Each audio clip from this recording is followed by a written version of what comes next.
냈습니다. 네, 소외해였던 2021년의 10글자 트렌드는 카우보이 히어로였습니다. 원래 트렌드 코리아 시리즈에서는 책의 앞부분에 올해의 10글자 키워드를 순서대로 알아보는 시간을 가졌었는데요.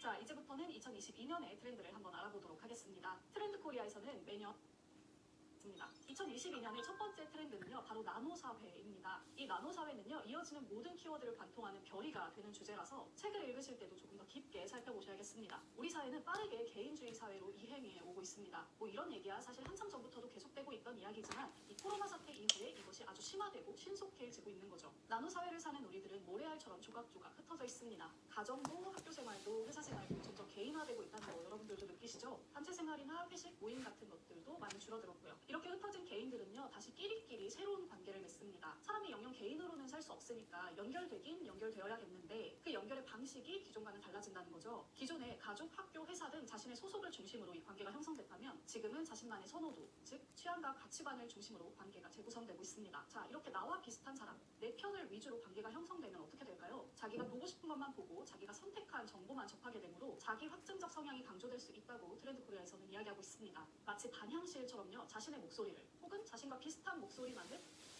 이런 과정을 통해서 강화되는 나노사회는 트렌드에 큰 영향을 미칩니다. 일단 모든 트렌드가 개인에게 맞춰지며 미세화될 것으로 보이고요. 노동 역시 개인의 생활에 맞춰 파편화될 것으로 보여요. 당연히 이에 발맞춰서 산업 또한 세분화될 것으로 보이고요. 이 나노사회가 이후의 트렌드들에 어떤 영향을 끼치는지 주목하면서 다음 트렌드로 넘어가 보도록 하겠습니다. 네, 두 번째 키워드는 바로 머니러쉬입니다. 19세기 미국 서부에서 금을 찾아 나선 사람들이 골드러쉬를 일으켰다면 2022년 현재 더 많은 수입을 찾아 나선 사람들이 이 머니러쉬를 일으키고 있습니다. 이 세대와 관계없이 월급 이외의 수익을 만들고자 하는 노력이 계속해서 이어지고 있죠. 하나의 사회적 현상이라고 할 수 있을 정도로 그 집중도가 높습니다. 제가 최근 들어서 정말 많이 들었던 말이 현금 파이프를 만들어야 돼. 자는 동안에도 돈이 들어올 수 있는 구멍을 만들어야 해. 이런 말이었거든요. 흔히 부의 추월차선류의 도서로 대표되는 메시지죠. 즉 투잡과 투자를 통해서 수익을 극대화하려는 노력이 다양하게 이어지고 있다는 겁니다. 너나 할 것 없이 N잡이나 긱노동을 통해서 추가적인 소득을 기대하고 있는 추세죠. 또한 기존의 비트코인이나 주식은 물론이고 공모주나 예술작품 등에 투자하여 이익을 얻으려는 시도도 계속되고 있습니다. 사정이 이렇다 보니까 영끌이나 레버리지, 비투 등 자신의 자산이 아니라 빌린 돈으로 투자를 하는 성향도 많이 늘어났죠. 사실 돈은 언제나 필요했습니다. 그런데 왜 바로 이 시점에서 사람들의 소비 욕구와 금전적인 욕구가 이렇게나 늘어났느냐? 여기에는 여러 가지 이유가 있습니다. 일단 코로나19로 인해서 시장에 돈이 많이 풀렸고요. 해외여행 등 여러 가지 활동이 불가해지면서 그 대신 프리미엄 제품을 소비하는 쪽으로 지출이 이동됐고요. 또 코로나 블루로 인한 보복 소비도 있었을 겁니다. 또한 또래 준거 집단보다 내가 더 가난한 것 같다는 불안감이 SNS를 중심으로 확산되면서 과시적인 소비도 늘어났다고 해요. 또 실질적으로 물가가 아주 무섭게 오르기도 했고요. 월급만 가지고는 평생 벌어도 집 한 채 마련할 수 없을 거라는 불안감, 물가는 오르고 고용은 불안정해지고 각자 도생해야 하는 이러한 상황에서 사람들은 당연히 파이프라인에 주목할 수밖에 없었습니다.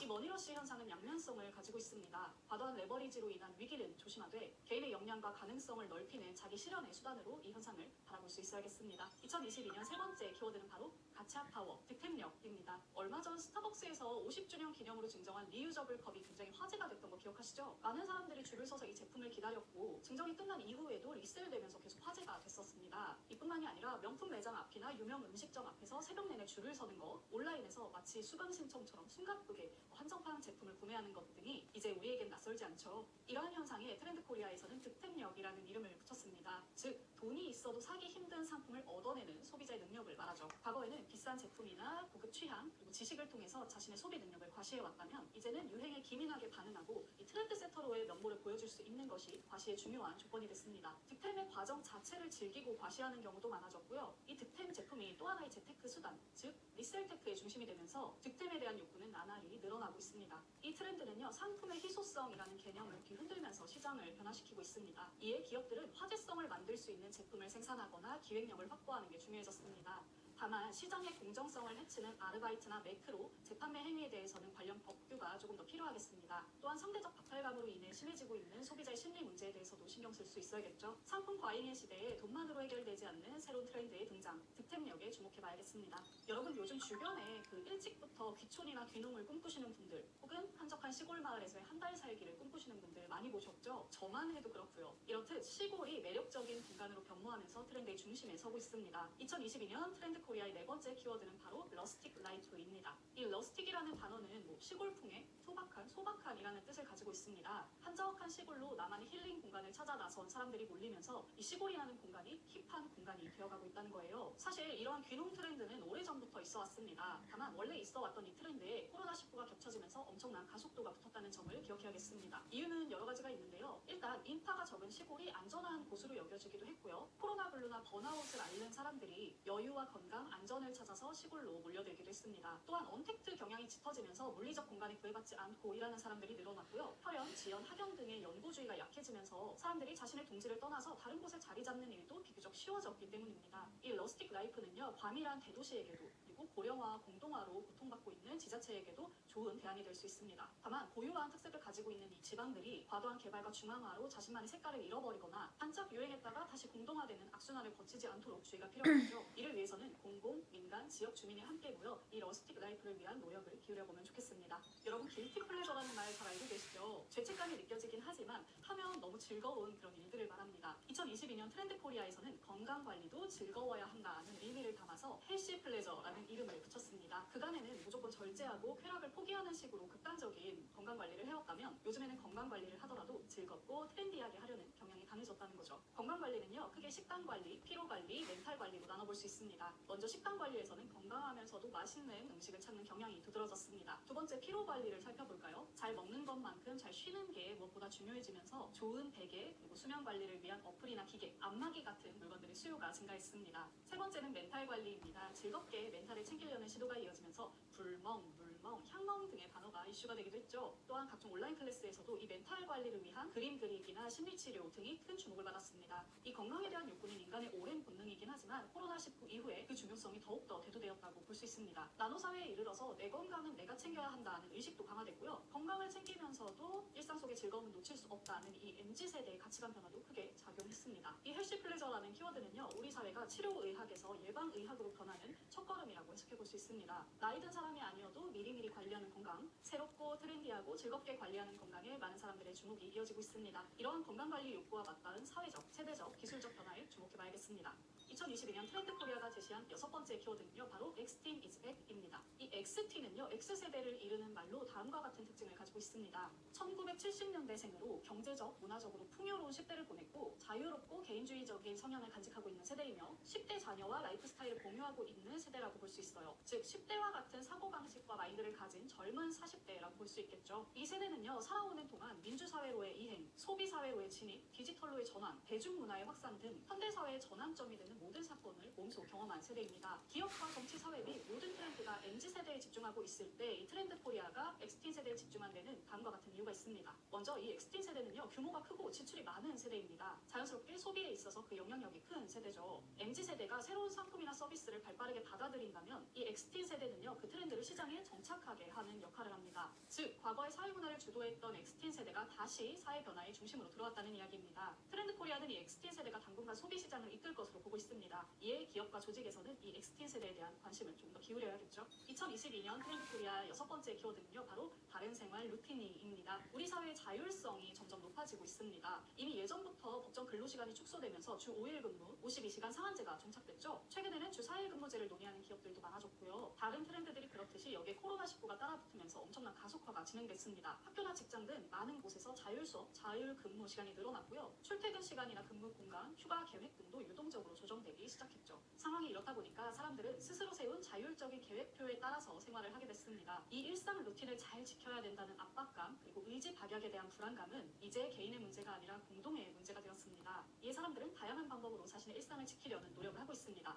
온라인에서 특정한 시간을 정해놓고 함께 모여서 공부를 하는 일들도 이어지고 있죠. 또한 사람들은 챌린지를 함께 하면서 그 성과에 따라서 돈을 돌려받거나 자신의 일상을 함께 기록하는 등 습관 공동체를 만들어가려는 노력도 하고 있습니다. 이에 기업들은 소비자의 루틴 형성을 지원할 수 있는 방법을 많이 고민하고 있습니다. 스마트폰의 푸시 알람이나 바인딩 앱들도 많이 개발되고 있고요. 각종 챌린지 프로그램도 계속해서 이어지고 있죠. 무기력과 나태함 속에서 스스로를 견인하려는 믿음과 노력, 2022년에 주목해봐야 할 한 가지 트렌드라고 볼 수 있겠습니다. 메타버스, 증강현실, 신한은행의 가상인간 로지, 이 이름들 여러분 올해 많이 들어보셨죠? 코로나로 인한 언택트가 보편화되면서 시공간의 물리적 한계를 극복하고 실제감을 느낄 수 있게 해주는 기술들이 대두되고 있습니다. 트렌드코리아에서는 여기에 실제감 테크라는 이름을 붙였습니다. 8번째 키워드죠. 여기서 실제감이란 정말로 그 자리에 있는 듯한 주관적인 느낌을 뜻합니다. 즉 가상을 얼마나 실제에 가깝게 구현해내느냐에 대한 문제죠. 소비자들은 이 실제감 테크를 통해서 가상 공간을 만들고 즐기며 커머스의 한계를 넘어서고 디지털과 아날로그를 혼합하며 인간 생활의 스펙트럼을 확장합니다. 시공간을 넘어서는 초월의 감각을 느끼게 되는 거죠. 소비자는 이 실제감 테크를 통해서 다중의 감각을 동시에 느끼기도 하고요. 물리적으로 멀리 떨어져 있는 사람들과도 함께하고 있다는 동시성을 느끼기도 합니다. 예를 들면 라이브 커머스나 메타버스 플랫폼인 게더타운처럼요. 또 물리적인 공간에서 디지털을 체험하며 재미를 느끼기도 합니다. 공포 게임이나 VR 답사 같은 것들을 생각해보시면 좋겠죠. 이에 각 기업에서는 가상 공간 안에서도 유저들이 현실적인 재미를 느낄 수 있도록 디지털 세상 속에서도 아날로그적인 가치를 지킬 수 있도록 노력해야겠습니다. 개인화와 코로나로 인해서 활동 영역이 위축되며 이 실제감이라는 것이 인류에게 결핍이자 욕망으로 다가왔습니다. 이 실제감 테크가 우리 생활에 어떤 식으로 더 스며들지 주목해봐야겠습니다. 2022년 트렌드코리아의 9번째 키워드는 라이크 커머스입니다. 소비자가 누르는 좋아요에서 이전과는 다른 소비시장이 만들어진다는 뜻이죠. 과거에는요, 제조사가 물건을 생산하고 소비자가 구매하기까지 굉장히 복잡한 단계를 거쳐야만 했습니다. 생산과 유통에 돈과 시간과 인력이 많이 투입되기 때문에 대량 생산, 대량 소비가 전제되어야만 했죠. 그렇다 보니까 아무나 이 제조업 기반 사업에 뛰어들 수가 없었습니다. 하지만 오늘날에는 이러한 시장 구조에 큰 변화가 나타나고 있습니다. 팔로워와 팬을 둔 개인들이 시장을 장악하기 시작한 거죠. 이들은 유명세를 기반으로 상품을 직접 기획하고 제작하고 홍보하고 판매를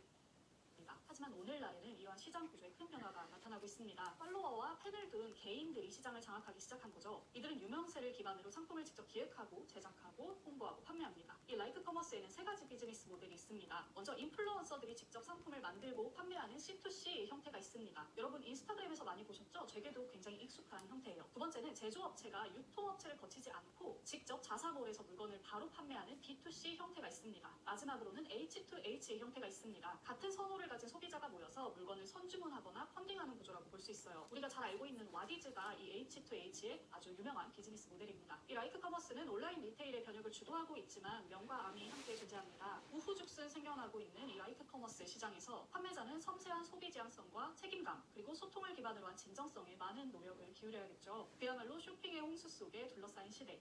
라이크 커머스에 주목해봐야겠습니다. 네, 트렌드코리아 2022의 마지막 키워드 바로 내러티브 자본입니다. 내러티브 즉 강력한 서사를 뜻합니다. 우리가 알고 있는 그냥 스토리와는 조금 다른데요. 내러티브는 단순한 이야기들보다 더 비전과 세계관을 담고 있고 의미 있게 구조화된 내용을 가리켜요. 이 내러티브는 정치와 경제뿐 아니라 다양한 부분에서 그 성과를 좌우합니다. 먼저 비즈니스를 살펴볼까요? 내러티브는 보통 마케팅이나 브랜딩에서 사용되는데요. 명품 브랜드인 샤넬을 떠올려보시면 조금 쉬울 것 같아요. 샤넬은 그 자체로 되게 유명한 명품 브랜드이기도 하지만 이 창시자인 코코 샤넬이 엄청난 내러티브와 상징성을 가진 인물이죠. 고아 출신의 보조 양제사로 시작해서 엄청난 성공을 이루었고 미니스커트와 바지를 만들면서 여성 해방을 이끈 주인공이기도 하고요. 이러한 내러티브는 더 많은 팬층을 확보하고 샤넬의 가치를 더 돋보이게 해줍니다. 또한 내러티브가 거대한 세계관을 포함하고 있는 경우도 있습니다. 대표적으로는 잘 알고 계시는 마블이 그렇고요. 요즘 아이돌 시장에서도 이 세계관이라는 말 잘 찾아보실 수가 있죠. 방탄소년단이나 에스파 등 많은 아이돌 그룹들이 자신만의 내러티브를 가진 채 활동하고 있습니다. 이 내러티브는요, 정치에서도 아주 중요한 역할을 합니다. 주로 짧은 슬로건으로 대표되는데요. 2016년 트럼프의 경우 미국을 다시 위대하게 라는 슬로건과 함께 이 미국의 부활이라는 내러티브를 내세웠죠. 이런 내러티브의 경우 비즈니스적으로도 또 정치적으로도 큰 선동성을 가지기 때문에 항상 주의를 기울일 필요가 있습니다. 개개인이 가짜 내러티브를 가려낼 수 있는 눈을 기르는 게 무엇보다 중요하겠고요. 더불어서 이 내러티브의 파워 속에서 자신만의 서사를 구축하는 것도 중요한 과제가 되겠습니다.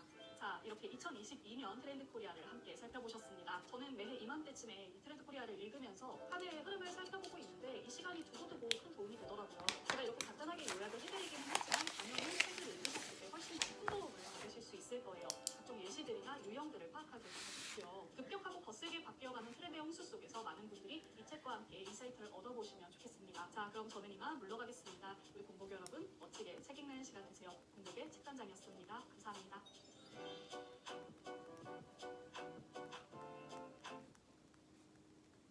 My job is to make 의자만 쳐놨어도 그냥 내가 거실에만 안 갔어도 그냥 내가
꼬박꼬박 들어오는 이 저작권료를 확인하는 그런 즐거움이 있어요. 진짜 실제로 하고 있어요? 근데 지금 우선 일상에 가장 영향 미치는 것 중에 하나가 네. 뭐예요? 머리부터 그때는 지금 막 엔진이 막 180을 돌고 있어요. 지금 절대 못하는 한 가지가 있어요. 살아있는 거 보여줘. 아, 재밌다. 이런 거꼭 해야 돼.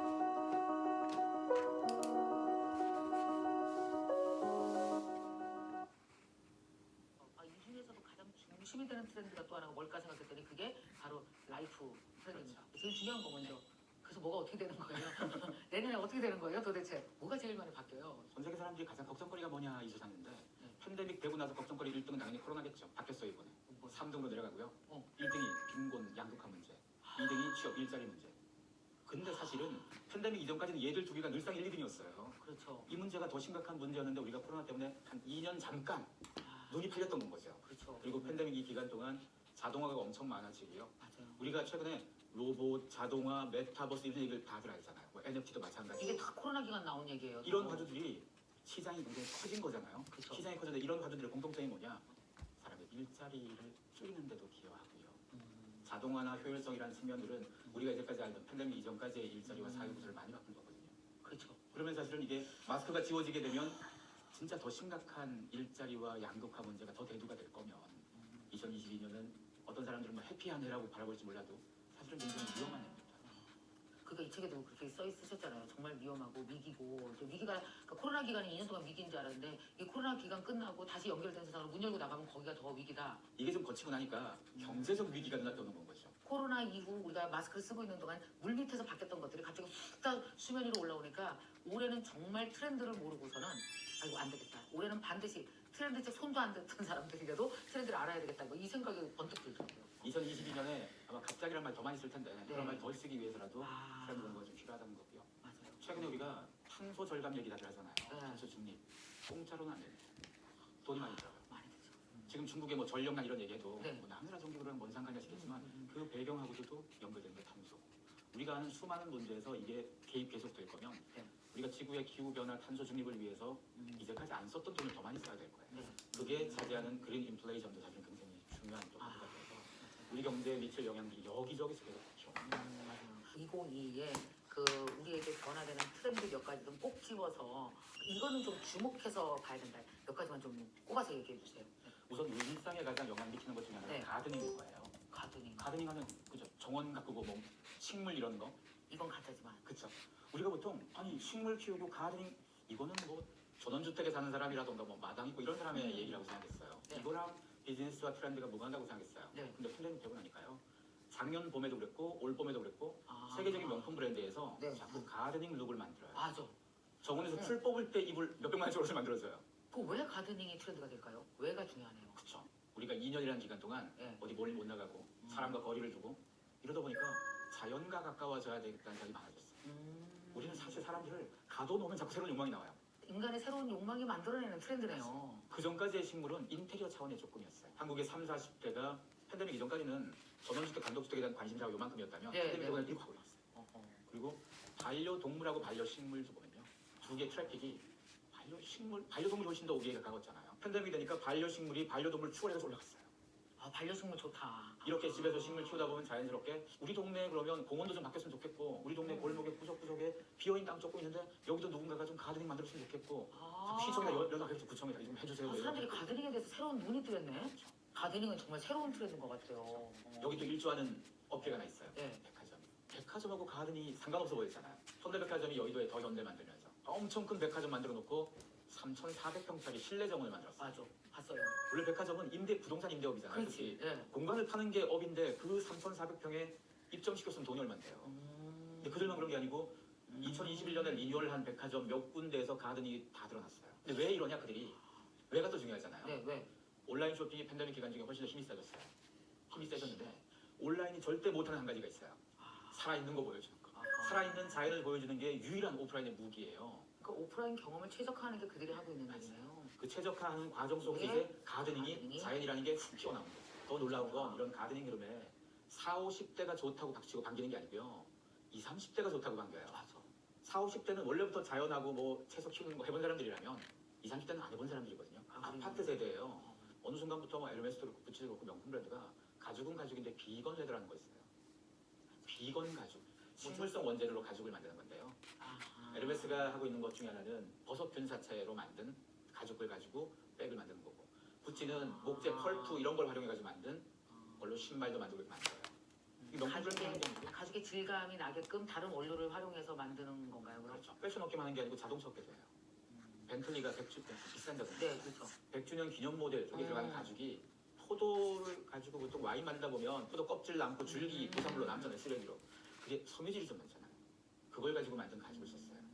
이거는 가만히 보면 ESG라는 인류적 철학의 필터를 통과하면서 다시 한번 다들 생각한 것 같네요. 다 연결되는 숙제가 다 연결되는 거네요. 그래서 기업들이 그럼 왜 이렇게 왜? 비건 자꾸 선택하느냐? 그렇지, 왜를 또 풀어야지. 소비자가 신경 안 쓰면 안 하겠죠. 그렇지. 소비자가 어느 순간부터 채식을 하는 사람들 중에 상당수가 나는 고기가 맛없어서 채식한다 이거보다 네. 고기 먹을 수 있는데 지금 아. 고기가 공장식 사육이고 이게 윤리적이지 않고 이런 고기를 키우는 환경 자체가 환경에도 좋지 않고 이런 문제 때문에 나는 고기를 안 먹겠어. 맞아, 그 이런 사람은 선언이거든요, 정말. 사실은. 맞아. 윤리, 뭐 환경, 불평등 이 모든 문제에 다 관심 있는 사람들인 거예요. 이게 강력하다고 그 커뮤니티가. 이런 사람들의 목소리를 기업들이 무시 못하는 거죠. 사실은 비건은 그냥 먹는 거에서 끝났어요. 그러니까 의식주 중에서 식에서 끝났어요. 그렇죠. 식에서 끝났는데 맞아. 팬데믹 이전부터 어느 순간부터 이게 아. 의로 넘어가고 어. 주로 자꾸 넘어가요. 와. 의식주 전체로 다 넘어간 거예요. 오케이. 거기다가 팬데믹 기간 중에 어떻게 확산됐냐? 사람들이 이번 팬데믹의 실체가 우리가 뭐 저주받은 게 아니고 환경, 생태계 이 문제와 연결되는 것을 자꾸 이야기 시작했잖아요. 그러면 근본적으로 이런 문제를 해결하지 않고 계속 놔두면 앞으로 이런 상황들을 계속 겪을 텐데 그럼 우리가 의식주 전반에서 이런 비건이즘에 대해서 관심도 가져보자 이런 메시지 나올 수밖에 없겠죠. 이렇게 하면 기업들도 당연히 따라가야지 장사를 할 거고 그거 안 따라가면 자꾸 소외될 거죠. 아, 나 머리 복잡해지는 거 봐. 지금 막 엔진이 막 180으로 돌고 있어요. 지금 와 비건이즘 관련한 필터와 이렇게 이걸 통과하면서 변화되어지고 새롭게 탄생될 직업들이 무진장 많겠네. 그렇죠. 그리고 또 아. 같은 직업이라 하더라도 직업의 형태에 변화가 생기겠죠. 맞아. 지금 유럽에서 어떤 일이 생겼냐면 우리 보통 베개 같은 거 쪄먹을 때 네. 팔딱팔딱 거리는 애들 찜통에 넣잖아요. 그렇죠. 어. 일부 유럽 몇 개 나라에서 뭐 못해요. 불법이에요. 아 파닥거리는 넣으면 안 돼? 얘를 기절시킨 다음에 넣어야 돼요. 아. 이게 윤리 문제가 생겨서 이게 이런 제도가 만들어진 거예요 점점. 우리도 아마 하겠죠. 산낙지 막 끊어가서 먹는 거 이것도 문제 제기 할 거니까. 그러면 이런 문제를 우리가 필요상 먹기는 먹는데 먹는 과정에서 그들의 고통을 줄이는 방법에 신경 쓰는 게 지금 시대 정신인 거고. 그러면 이런 걸 잘하는 식당하고 못하는 식당이 살게 생기겠죠. 나는 그냥 하던 대로 할게 이러면 보통 옛날 사람들 가겠지만 젊은 새로운 소비자를 끌어들일 때는 우리 이렇게 바꿨어요. 우리 찜통을 더 기절시키고 합니다. 이렇게 하는 순간 이게 마케팅이 많이 달리잖아요. 우리가 보통 비건이즘도 마찬가지고요. 윤리 문제, 환경 문제 얘기했던 게 글로벌 스탠다드에서 이런 부분들을 점점 검증해서 자꾸 나온 답들을 받아들이는 거잖아요. 그렇죠. 우리가 세상과 같이 사는 거예요. 그런 거 없이 우리는 원래 이렇게 했어라고 담 쌓으면 이게 좀 버리거든요. 그래서 보통 스탠드가 옛날에는 국내와 국외가 완전 다른 게 있었다면 맞아. 요즘은 두 개 간극이 거의 없어요. 그러니까 이게 인간과 인간과의 공존이 아니고 인간과 생태계와의 공존에서 나오는 여러 가지들로 바뀌는 게 많은 거네요. 아 재밌다. 이런 공부 꼭 해야 돼. 식에서만 생각했던 것이 그렇지. 의와 주로 넘어가고 확산되면 생각하지 못했던 기회들이 자꾸 나오겠죠. 그래서 이 그림들도 여기서 끝나지 않아요. 그런데 여기서 그림 중에 뭔가 고치는 거, 수정하고 리페어 이런 거 하면 네, 네. 고치는 거하고 또 럭셔리하고 또 안 어울린다고 생각했는데 네, 네, 네. 요즘 고친다는 얘기 제일 좋아하는 브랜드가 에르메스예요. 수선술이 제일 좋아하는 게 에르메스예요. 이런 메시지가 왜 자꾸 나오고 하느냐 이게 기본적으로 가야 될 가치예요. 그 비싼 립스틱 만드는 에르메스가 놀랍게도 리필 제품도 만들어요. 본품을 하나 사가지고 네. 다 쓴 다음에 이걸 다시 살 필요 없이 리필 가격 더 싸거든요. 이거 띄우면 껍데기 그대로 쓰라 이거죠. 이거 하나 해서 뭐 환경에 얼마나 이득이냐 누군가 이렇게 얘기하겠지만 이런 태도의 변화인 거죠. 이런 기업들이 그전까지 신경 안 쓰다가 이런 태도를 조금 바꾸는 거예요. 그리고 영국 가면 셀프리즈 백화점이라고 백화점 게스트 럭셔리로 유명한 백화점 있잖아요. 네, 네. 이 백화점에 가면 우리로 따지면 수선 부스가 되겠죠. 리페어 컨시어지 부스가 네, 있는데요. 네, 네. 우리 보통 수선 접시대 이런 거 있으면 뭐 지하 2층 구석대기 보이지도 않는데 화장실 옆에 있잖아요. 거기는 대놓고 어마어마하게 멋지고 큰 부스가 있는 거예요. 사이클이 느리게 돌아가지 않을까요? 그래서 기업들이 어떻게 하냐? 어떻게? 걷어들이는 거예요, 다시. 장애가 끝나고 취업을 못하면